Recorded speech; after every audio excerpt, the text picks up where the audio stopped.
Madam ಅವ್ರು big boss ಅಲ್ಲಿ ಇದ್ದಾಗ ಎಷ್ಟು ಮಿಸ್ ಮಾಡ್ಕೊಂತಿದ್ರಿ ನೀವು ಅಂತ ಏನು ಮಿಸ್ ಮಾಡ್ಕೋತಾ ಇರ್ಲಿಲ್ಲ. ಇನ್ಫ್ಯಾಕ್ಟ್ ಆಕ್ಚುಲಿ ಜಗಳ ಕಡಿಮೆ ಆಯ್ತು ಅಂತ ಇಲ್ಲ, ಜಗಳ ಕಡಿಮೆ ಆಯ್ತಿದೆ. ಜಗಳ ಅಂತ ಏನಿಲ್ಲ, ಮೈನರ್ ಮನೆ ಜಗಳನೇ ಅಷ್ಟೇ, ಅದು ಬಿಟ್ರೆ ಬೇರೆ ಅಂತ ಏನೋ ಹೆವಿ ಜಗಳ ಎಲ್ಲ ಏನಿಲ್ಲ. ಬಟ್ ಇನ್ನು ಅವ್ರು ಅಲ್ಲಿದ್ದಿಂದ ನಾನು ಎಂಜಾಯ್ ಮಾಡ್ತಿದ್ದೆ ಆಕ್ಚುಲಿ ಬಿಗ್ ಬಾಸ್ ಅಲ್ಲಿ ಇದ್ದಿದ್ದು. ಯಾಕಂದ್ರೆ ಇವ್ರದ್ದು ಕೋಟ್ಲೆ ಕೊಡ್ತಿದ್ದು, ಆಮೇಲೆ ಜಗದೀಶನ್ ಅವ್ರು ಬಂದ್ಬಿಟ್ಟು ಟಾರ್ಚರ್ ಕೊಡ್ತಿದ್ದು, ಆ ಎಂಜಾಯ್ ಮಾಡ್ತಿದ್ದೆ ನಾನು. ಇವ್ರ ರಿಯಾಕ್ಷನ್ ಹೆಂಗಿರುತ್ತೆ ಅನ್ನೋ ನೋಡೋದಕ್ಕೆ ಅಂತ. ಎಕ್ಸ್ಪೆಕ್ಟ್ ಮಾಡಿದ ರಿಯಾಕ್ಷನ್ ಅಂತ ಅಲ್ಲಿ ಬಂದಿಲ್ಲ. ಅದನ್ನೇ ಮನೆಗ್ ಬಂದಿದ ತಕ್ಷಣ ಅದನ್ನೇ ರೇಗಿಸ್ತಾ ಇದ್ರು. ನಾನೇನಾದ್ರೂ ಪನ್ನೀರ್ ಬಟರ್ ಮಸಾಲಾ ಕೇಳಿದಿದ್ರೆ ಅಲ್ಲಿಂದ ಸೌಟು ಪಾತ್ರೆ ದಳ ದಳ ಅಂತ ಬೀಳ್ತಿದ್ದು. ಜಗದೀಶ್ ಅವರು ಅದೆಲ್ಲ ಕೇಳ್ತಾ ಇದ್ರು. ನೀನ್ ಸುಮ್ನೆ ಬಿಗ್ ಬಾಸ್ ನ ಕೇಳಿ ಅಂತಿದ್ರು. ನಾನು ದಡ ದಡ ಪಾತ್ರೆ ಎತ್ತಾಕಿದ್ರೆ ಬಿಗ್ ಬಾಸ್ ಮನೆ ಕಳ್ಸಿರ್ತಾ ಇದ್ರು. ದಡ ದಡ ಅಂತ ನನ್ನ ಮುಖ್ಯ ದ್ವಾರದಿಂದ ರೈಟ್ ಹೇಳ್ರಿ ಅಂತ. ಅದಕ್ಕೆ ಹಂಗ್ ಮಾಡಕ್ಕಾಗಲ್ಲ, ಸುಮ್ಮನೆ ನೀವು ಅಂತಂದ್ರೆ. ಹೌದು, ನೀವು ಇವಾಗ ಹೇಳ್ತಾ ಇದ್ರ ಮನೆ ಕಳ್ಸಿದ ಅಂತಂದಾಗ ನಿಮ್ದು ಎಲಿಮಿನೇಷನ್ ಆಗಿಲ್ಲ. ಎಂಟ್ರೆನ್ಸ್ ಇಂದ ಎಂಟ್ರಿ ಆದ್ರೆ ಎಕ್ಸಿಟ್ ಇಂದ ಎಕ್ಸಿಟ್ ಆದ್ರೆ. ಹೌದು, ನಾನು ಅದೇ ಹೇಳ್ತಾ ಇದೀನಿ. ಹೆಂಗ್ ಅನ್ಯಾಯ ಮಾಡ್ಬಿಟ್ರು ಅಂದ್ರೆ, ಮುಂದೆ ಬಾಗ್ಲಿಂದ ಒಳಗಡೆ ಕರ್ಕೊಂಡ್ರು, ಹಿಂದೆ ಬಾಗ್ಲಿಂದ ಆಚೆ ಕಳಿಸ್ಬಿಟ್ರು. ಹಂಗೆ ಮಾಡಿರ್ತಾನೆ. ಕಾರ್ ಹಚ್ಚಿಸ್ಬಿಟ್ಟು ಬಟ್ಟೆ ಕಟ್ಬಿಟ್ಟು ಕಾರ್ ಹಚ್ಚಿಸ್ಬಿಟ್ಟು ಕಳಿಸ್ಬಿಟ್ರು. ಎಲ್ಲಿ ಯಾವ ಬಾಗ್ಲಿಂದ ಕಳ್ಸಿದ್ರು ಅಂತಾನು ಗೊತ್ತಾಗ್ಲಿಲ್ಲ. ಹಂಗ್ ಕಣ್ಣಿಗೆ ಬಟ್ಟೆ ಕಟ್ಬಿಟ್ಟು ಕಾರ್ ಹಚ್ಚಿಸ್ಬಿಟ್ಟು ಕಳ್ಸಿದ್ರೆ ಆಚೆ ಬಂದ್ ನಿಂತಿದ್ದೀನಿ, ಆಚೆ ಬಂದ್ ನಿಂತಿದ್ದೀನಿ ಎಲಿಮಿನೇಟ್ ಆಗಿದ್ದೀನಿ ಅಂತ. ಸೊ ಹಿಂಗೆ ಈ ತರದೊಂದು ಅನ್ಯಾಯ ಮಾಡ್ಬಿಟ್ರು. ನನ್ಗೆ ಗೊತ್ತಿಲ್ಲ ಯಾಕೆ ಅಂತ. ಮೇಡಮ್ ಅವ್ರ ಒಳಗಡೆ ಇದ್ದಾಗ ಯಾವ ಮೂಮೆಂಟ್ಸ್ ಎಲ್ಲ ನೀವು ಎಂಜಾಯ್ ಮಾಡ್ತಿದ್ರಿ? ಸರ್ ಇವ್ರು ಬಂದ್ಬಿಟ್ಟು ಅದು ಪನ್ನೀರ್ ಬಟರ್ ಮಸಾಲ ಹೇಳೋದು, ಅದಕ್ಕಿಂತ ಮಜ್ಜಾ ಇವ್ರು ರೇಗಿಸ್ತಾರ ಅದ್ ಯಾವ್ದಕ್ ಗೊತ್ತಾ? ಅಲ್ಲ, ವಿಷಯ ಜಗಳ ಆಗಿದ್ದು ನಿನ್ ವಿಷಯಕ್ಕೆ. ನೀನು ನಿಂತಿದ್ಯಾ, ಬೇರೆಯವರೆಲ್ಲ ಲಬ ಲಬ ಲಬ ಲಬ ಲಬ ಲಬ ಅಂತವ್ರೆ. ನೀನ್ ಮಾತ್ರ ಸೈಡ್ಗೆ ಹೋಗಿ ನಿಂತ್ಕೊಂಡು ನೋಡ್ತಾ ಇದ್ಯಾ, ಹೋಗಿ ಮಾತಾಡ್ಬೇಕು ತಾನೆ ಅಂದ್ರು. ಮಾತಾಡಕ್ ಗ್ಯಾಪ್ ಸಿಕ್ಕ ಮಾತಾಡಕ್ಕೆ ಎಲ್ರು ಆಲಿಸ್ತಾ ಇದಾರೆ. ಅದಕ್ಕೆ ನನ್ಗೋಸ್ಕರ ಇಷ್ಟ ಮಾತಾಡ್ಬೇಕು, ನಾನೇ ಮಾತಾಡ್ಬೇಕು ಅಂತ ಸೈಲೆಂಟ್ ನಿಂತಿದ್ದೆ ಅಂತೀನಿ. ಅದನ್ನ ಮಾತ್ರ ತುಂಬಾ ರೇಗಿಸ್ತಾರಪ್ಪ. ನಾಟ ತೀರ್ಪ ವಾಚಿಸಲ್ಲ ಅಂತ ರೇಗಿಸ್ತಾ ಇರ್ತಾರೆ ಸಿಕ್ಕಾಪಟ್ಟೆ. ಇವ್ರದ್ದು ವಿಷಯ ಅದು ಆಕ್ಚುಲಿ. ಇವ್ರು ಹೋಗಿ ಕೇಳ್ತಾರೆ, ಕೇಳ್ಬಿಟ್ಟು ಒಂದೇನಂದ್ರೆ ಅಪ್ರಿಶಿಯೇಟ್ ಲೈಕ್ ಇವ್ರಿಗೆ ಗೊತ್ತು ಲಿಮಿಟೇಷನ್ಸ್. ಬಿಗ್ ಬಾಸ್ ಅಲ್ಲಿ ಯಾವ ಲಿಮಿಟ್ ವಾಯ್ಸ್ ಅಥವಾ ಪದ ಬಳಕೆಗಳು ಮಾಡ್ಬೇಕು ಮಾಡಬಾರ್ದು ಅನ್ನೋ ಇದ್ರಲ್ಲಿ ಇವ್ರ ಕಂಟ್ರೋಲ್ ಮಾಡ್ಕೊಂಡು ಏನು ಅಂತ ಹೋಗಿ ಯಾಕಂಗಂದೆ ಏನು ಅಂತ ಕೇಳ್ಬಿಟ್ಟು ಅವ್ರು ಬಿಗ್ ಬಾಸ್ ಹತ್ರ ಹೋಗ್ಬಿಟ್ಟು ಒಪ್ಸಿದ್ರು.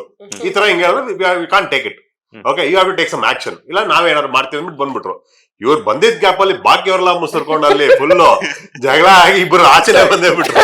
ಆ ತರ ಆಗೋಯ್ತು. ಇವ್ರು ಏನಾಯ್ತು, ಬಂದಿದ್ ನನಗೆ, ಬಾಕಿ ಯಾರೋ ಜಗಳ ಆಡಿ ಯಾರೋ ಇಬ್ರು ಆಚೆ ಹೋಗಿದ್ದಾರೆ ಅಲ್ಲ ಅಂದ್ಬಿಟ್ಟು ಫೀಲ್. ನನ್ಗೆ ಅದು ಇಟ್ ವಾಸ್ ನಾಟ್ ಜಸ್ಟಿಫೈಡ್ ಅನ್ಸುತ್ತೆ ಅಲ್ಲ ಎಲ್ಲೋ ಒಂದ್ ಕಡೆ.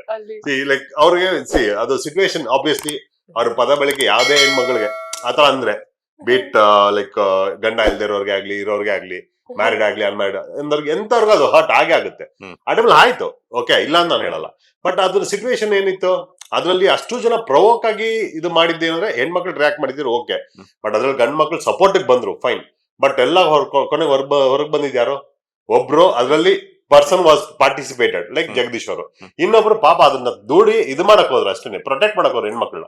ಅವ್ರು ಆಚೆ ಬಂದ್ರು. ಅವ್ರು ಒಂದ್ ಫೇರ್ ಇದು ಕೊಟ್ಟಿದ್ರೆ ನನಗೆ I would have been happy. ಎಲ್ಲೊಂದ್ ಕಡೆ ರಂಜಿತ್ ಅವ್ರು ಹೊರಗಡೆ ಬಂದಿರೋದ್ರಿಂದ ನಿಮ್ ಬೇಜಾರಿದ್ಯಾ ಅಂತ? ಎಸ್, ಯಾಕಂತಂದ್ರೆ ಅವ್ರು ನೋಡಿ ಒಂದು ಹೆಣ್ ಬಗ್ಗೆ ಮಾತಾಡಿದಕ್ಕೋಸ್ಕರ ಅವರು ಈ race is voice and like he went to support a woman ಅಲ್ವಾ. ಒಂದು ಗಂಡ್ಸಾಗಿ ನೀನ್ ಮಾತಾಡ್ತೀಯಲ್ಲಪ್ಪ, ಅದು ಮಾತಾಡಬಾರ್ದು ಅಂತ. ಮೀನ್ ಆಲ್ಮೋಸ್ಟ್ 2-3 ವೀಕ್ಸ್ ನಾವ್ ಎಲ್ಲಾರು ನೋಡ್ತಾ ಇದ್ರಿ. ಅದು ಫಸ್ಟ್ ಡೇ ಅಲ್ಲ, ಅದು 3 ವೀಕ್ಸ್ ಎಲ್ಲಾ ಆಡಿಯನ್ಸ್ ನೋಡ್ತಾ ಇದ್ರು. ಅವ್ರು ಜಗದೀಶ್ ಅವ್ರು ಎಲ್ರು ಹೆಂಗ್ ಟ್ರೀಟ್ ಮಾಡ್ತಾ ಇದಾರೆ, ಹೆಂಗೆ ಡಿಸ್ರೆಸ್ಪೆಕ್ಟ್ ಮಾಡ್ತಿರೋ ಅಂತ ಎಲ್ರಿಗೂ ಗೊತ್ತಿದೆ. ಇದ್ರಲ್ಲಿ ನಮ್ಗೆ ತೋರಿಸಿದ್ 1.5 hours ಅಲ್ಲಿ ನಮ್ಗೆ ಅಷ್ಟು ನೋಡಿದಿರಿ ಅಂದ್ರೆ ಥ್ರೂಔಟ್ ದ ಡೇ ಇವರೆಲ್ಲ ಎಷ್ಟೆಲ್ಲ ಅನುಭವಿಸಿರ್ತಾರೆ, ಎಷ್ಟೆಲ್ಲ ಮಾತು ಕೇಳಿರ್ತಾರೆ. ಆದ್ರಲ್ಲಿ ಎಲ್ಲ ಒಂದ್ ಕಡೆ ಅವ್ರಿಗೂ ಟಾಲರೇಷನ್ ಲೆವೆಲ್ ಎಲ್ರಿಗೂ ಒಂದು ಇರುತ್ತೆ ಅಲ್ವಾ. ಗಂಡಸರಿಗೆ ಸ್ವಲ್ಪ ಏನಾಗುತ್ತೆ, ಟಕ್ ಅಂತ ಪ್ರವೋಕ್ ಆಗೇ ಆಗ್ತೀರಿ, ಹೋಗ್ ನೋಡು. ಸೊ ಅದ್ರಲ್ಲಿ ಅವ್ರು ಜಸ್ಟ್ ದೂಡಿಯಾರ ಅಷ್ಟೇ. ಅವ್ರು ಮೇ ಬಿ ದೂಡಿರೋದೇನು, ಈ ಅಪ್ಪ ಇನ್ನೂ ಹತ್ರ ಬಂದು ನಾನು ಹೊಡೆದೇ ಬಿಡ್ಬೋದು ಅನ್ನೋದ್ರಲ್ಲಿ ನಾನು ಡಿಸ್ಟೆನ್ಸ್ ಮಾಡೋಣ ಅಂತ ದೂಡಿದ್ದಾರೆ ಅಲ್ವಾ ಅಷ್ಟೇ. ಅದನ್ನ ಬಂದ್ಬಿಟ್ಟು ಇದಾಗಿದೆ, ಅವ್ರ ಆಚೆ ಬಂದಿದ್ದು ಬಂದ್ಬಿಟ್ಟು ನನಗೆ ಸ್ಯಾಟಿಸ್ಫೈ ಆಗಿಲ್ಲ. ಬಿಕಾಸ್ ಇವಾಗ ಸ್ಟ್ರಾಂಗ್ ಕಂಟೆಂಡರ್, ಸ್ಟ್ರಾಂಗ್ ಕಂಟೆಸ್ಟೆಂಟ್ ಆಗಿದ್ರು. ಆಗಿದ್ರು ಅವರು ಅನ್ನೆಸೆಸರಿ ಈಗ ಜಗಳ ಆಡೋದು ಅದೆಲ್ಲ ಮಾಡ್ತಿರ್ಲಿಲ್ಲ. ಟಾಸ್ಕ್ ಗಳು ಬಂದಾಗ ಚೆನ್ನಾಗ್ ಆಡ್ತಾ ಇದ್ರು. ಅದಾದ್ಮೇಲೆ ಸುಮ್ನೆ ಫನ್ ಮಾಡ್ಕೊಂಡು ಎಂಟರ್ಟೈನ್ ಮಾಡ್ಕೊಂಡು ಇರ್ತಿದ್ರು. ಸೊ ಅಂತವ್ರು ಇರ್ಬೇಕಾಗಿತ್ತೇನೋ ಮನೇಲಿ ಅಂತ ನನ್ಗೆ ಅನ್ಸ್ತು. ಅವ್ರು ನೋಡಿ is like well built, well ಇದು ಅಲ್ವಾ. ಅವ್ರೆಲ್ಲೂ ಬಂದ್ಬಿಟ್ಟು ಅವ್ರ ದಬ್ಬಾಳಿಕೆ ತರ ತೋರ್ಸ್ಕೊಂಡ್ ಬಂದಿಲ್ಲ ಎಲ್ಲೂ, ರೈಟ್. ಇವಾಗ ಮಂಜು ಅವ್ರು ನೋಡಿ ಏನಿಲ್ಲ, ಅಂತ ಏನಿಲ್ಲ, ಅಲ್ಲಿ ತಿರ್ಗಾಕ್ರೆ ಏನಿಲ್ಲ, ಅಲ್ವಾ ಇವರೆಲ್ಲ ಹಂಗಿಲ್ಲ. ರಂಜಿತ್ ಆಗ್ಲಿ ತ್ರಿವಿಕ್ರಮ್ ಆಗ್ಲಿ they are very strong as a person. They are strong, personality also strong. ಅವ್ರನ್ನ ನೋಡಿ ಅವ್ರಿಬ್ರೆ ಜಿಮ್ ಮಾಡೋರು ಅವ್ರು ಮಾತಾಡ್ತಾ ಬಿಡುವ, ನಾವು ಗೇಮ್ ಅಲ್ಲಿ ತೋರ್ಸೋಣ. ಬೇರೆ ಎಲ್ಲೂ ಡಿಸ್ರೆಸ್ಪೆಕ್ಟ್ ಮಾತಾಡ್ತಿರ್ಲಿಲ್ಲ, ಬೇರೆ ಯಾರ ಬಗ್ಗೆನೂ ಮಾತಾಡ್ತಿರ್ಲಿಲ್ಲ. ಅವ್ರು ಹಿಂಗಂದ, ನಾವು ಗೇಮ್ ಅಲ್ಲಿ ತೋರ್ಸೋಣ. ಅದು ನೋಡಿ, that is a good attitude, good upbringing. Okay, so ಅವಾಗ ಏನಾಗುತ್ತೆ, ಆ ಗೇಮ್ ಅಲ್ಲಿ ಮಾತ್ರ ಅವ್ರು ಇದ್ದಾರೆ, ಬಾಕಿ ಟೈಮ್ ಅಲ್ಲಿ they are not ready to fight with anybody. ನನ್ ಬೇರೆ ಜೊತೆ ಏನು ಫೈಟ್ ಮಾಡ್ಬೇಕು ಅಂತ ಆಯ್ತು, ದಟ್ ಇಸ್ ವೆರಿ ಗುಡ್. ಇದು so they should have been there. ಇರ್ಬೇಕಾಗಿತ್ತು ಅಂತ ಅನ್ಸುತ್ತೆ. ಓಕೆ, ಅಂದ್ರೆ ತುಂಬಾ ಹೆಲ್ದಿ ಆಗಿರ್ತಿತ್ತೇನೋ competition. So Ranjith Trivikram healthy competition ಬಿದ್ದಿರೋದು. ಹೌದು. Though they have been good friends ಅಲ್ವಾ, ಅಲ್ಲಿ ಸ್ವಲ್ಪ ಕಾಂಪಿಟೇಷನ್ ನೋಡಕ್ ಚೆನ್ನಾಗಿದ್ದಿರೋದು. ಆ ಫ್ರೆಂಡ್ಶಿಪ್ ನೋಡೋದಕ್ಕೂ ಚೆನ್ನಾಗಿರ್ತಿತ್ತು. ಟಾಸ್ಕ್ ಅಂತ ಬಂದಾಗ ಅಗೇನ್ಸ್ಟ್ ಹೆಂಗಾಗುತ್ತಾರೆ ಅನ್ನೋದು ಎರಡು ಟೀಮ್ ಆಗಿದ್ರೆ ಮೇ ಬಿ ಅವರಿಬ್ರು ಮತ್ತೆ ಅಲ್ವಾ, ಜುಗಲ್ ಹೆಂಗಾಗುತ್ತೆ, how they are going to manage the friendship. ಅಲ್ಲಿ ಟಾಸ್ಕ್ ನಲ್ಲಿ ನೋಡ್ತಾರ, ಅಲ್ಲ ಫ್ರೆಂಡ್ಶಿಪ್ ನೋಡ್ತಾರ, ಇದೆಲ್ಲ ಸ್ವಲ್ಪ ನೋಡ್ಬೋದಿತ್ತು ಆಕ್ಚುಲಿ. ಹೆಲ್ದಿ. ನಾನು ಅದೇ ಹೇಳೋದು, ಬಿಗ್ ಬಾಸ್ ಹೆಲ್ದಿ ಕಾಂಪಿಟೇಷನ್ ಇದ್ದಿದ್ರೆ ಸಖತ್ತಾಗಿರೋದು. ಇದು ತುಂಬಾ ಅನ್ಹೆಲ್ದಿ. ಇದು ಹೆಂಗಾಗಿದೆ ಅಂದ್ರೆ, ಬೆಳಗ್ಗೆ ಬೇರೆ ಕಡೆ ನೀರೆಲ್ಲ ಬರ್ದೇ ಇರೋ ಜಾಗದಲ್ಲಿ ಹೋದ್ರೆ ಕೊಳ ಹತ್ರ ಜಗಳ ಮಾಡ್ತಿದ್ರು ಗೊತ್ತಾ, ಬಿಂಗೆ ಇಟ್ಕೊಂಡು.